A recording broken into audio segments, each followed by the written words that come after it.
Hello, hello mga Mars! Ako nga pala si Pril, isang Pilipinang nakapangasawa ng Indiano.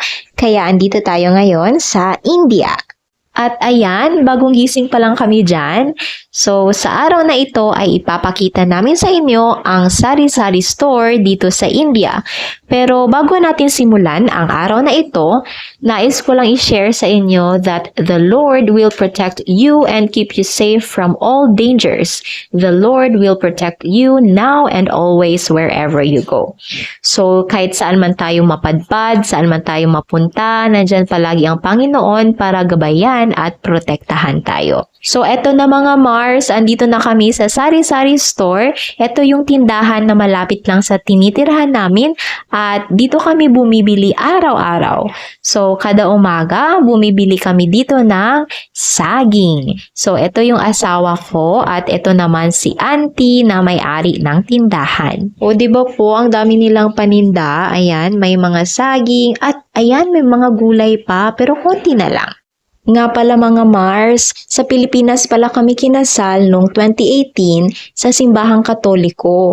At ayan na nga, tinitimbangan ni auntie ang saging na bibilihin namin.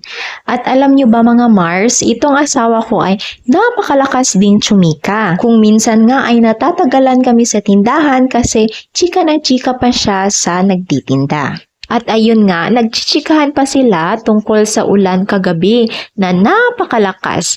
Kasi nga mga Mars, summer na dito sa India, napakainit na dito sa India. Pero kagabi, laking gulat namin dahil umulan ng malakas. So eto mga Mars, pabalik na kami sa bahay. Ayan, kahit konting lakad, nakapag-exercise na rin kami.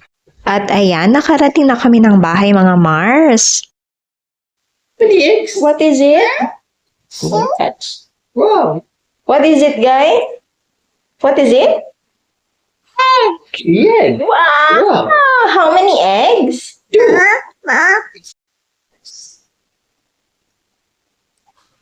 like?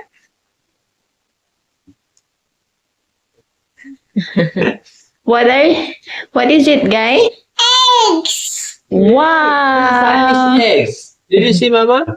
Yeah. How many eggs? 1, 2, Wow! 4. She afraid. He will take it. That's my hand. Bro. At eto na mga Mars, magsasaing na ang ina nyo. So, eto nga, magsasaing na tayo at mga Mars, dito nga pala sa India, karamihan sa mga tao sa pagluluto ng bigas, pressure cooker ang ginagamit. Diba sa Pilipinas,